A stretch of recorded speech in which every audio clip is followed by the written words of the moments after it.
मनाला शांती मिळाली का तुझ्या? माझ्या मुलाला आजारपणात सुद्धा त्रास द्यायला बरं वाटतं का ग तुला? नाही दामिनी मॅडम, हो मला तर धैर्यांसोबत राहायचंय आणि म्हणूनच आता उद्यापासून मी कुठंच जाणार नाही.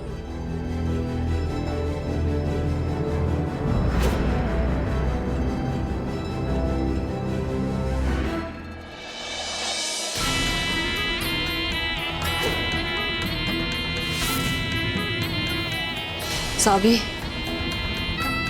असं करून कसं चालेल? तुला बाहेर तर जावंच लागणार ग.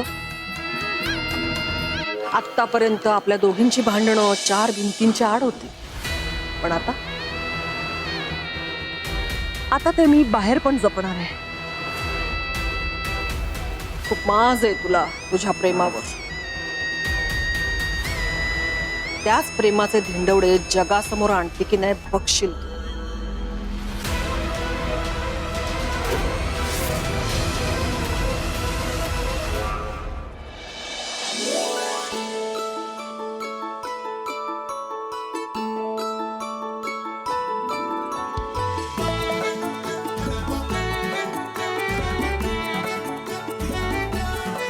धैर्य, तुम्ही माझ्यावर चिडलाय ना, अहो मग त्याचा राग तुम्ही असं स्वतःवर कशाला काढताय?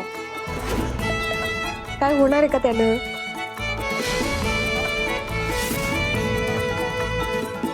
जरा पटकन दूध पिऊन घ्या बघू. धैर्य, तुम्हाला आधीच बरं नाहीये, अजून औषधं पण घ्यायचे. आधीच तुम्ही तो मिरच्या खायचा उद्योग केलाय. पटकन दूध पिऊन घ्या, नाही तर परत त्रास होईल तुम्हाला. धैर्य, मी तुमच्या चांगल्यासाठी सांगते, ऐका की माझं. धरा, पटकन दूध पिऊन टाका.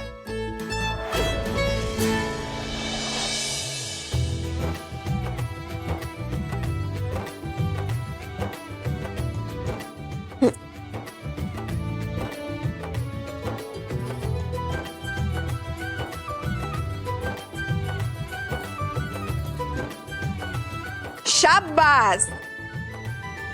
आता कसं एकदम शहाण्या बाळासारखं वागला. पिल्लू असं वागलं ना की खूप क्यूट दिसत. पिल्लू? पिल्लू.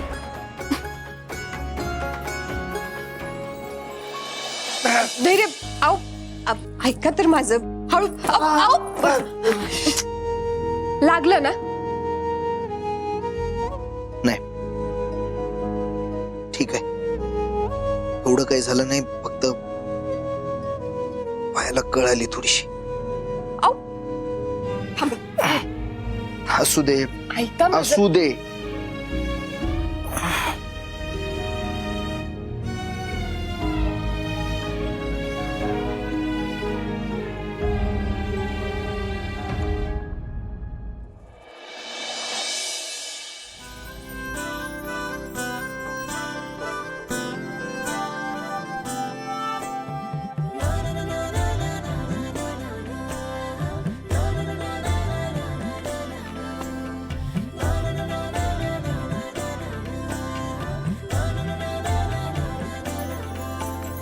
असे कसे बोलायचे, असे कसे बोलायचे, न बोलता आता तुझ्या सवे तुझ्या विना असायचे आता. डोळ्यात या रोज तुला जपायचे रे आता.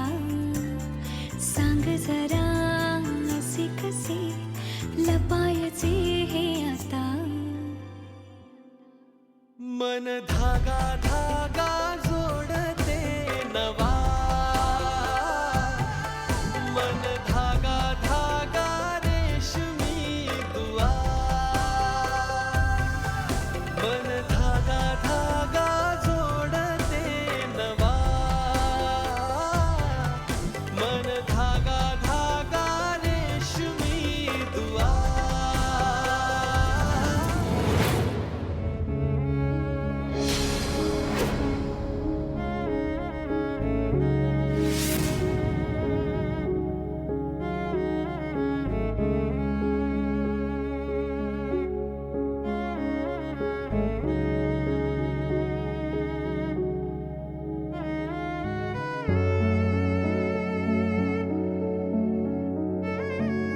किती उत्साहानं चेक दिलता त्या अंगतनं.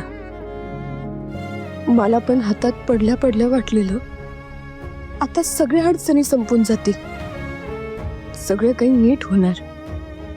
बाऊंचं ऑपरेशन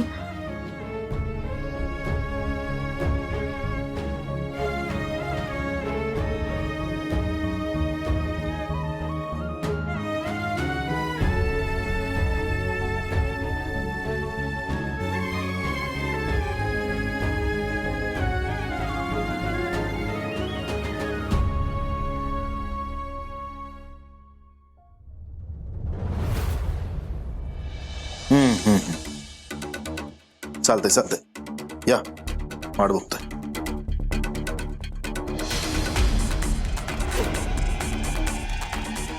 आई, ते शिक्षण मंडळाचे अधिकारी आता कधी पण पोचतील,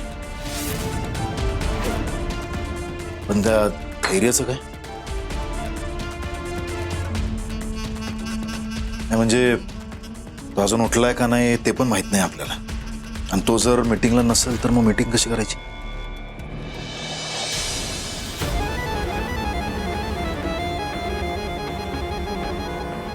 हे अधिकाऱ्यांनी विचारायला हवं नाही का? म्हणूनच तर आपण मीटिंग भरवली.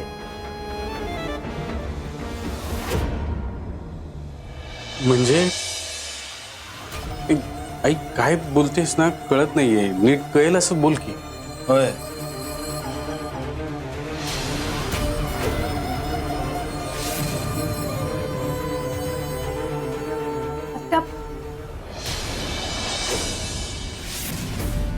काय झालं आत्या? तुम्ही मला बोलवलं?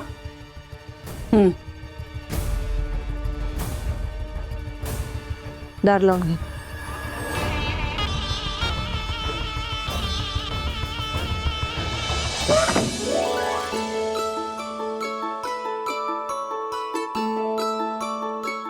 मीटिंग साठी ही सगळी लोक येतील आता, आणि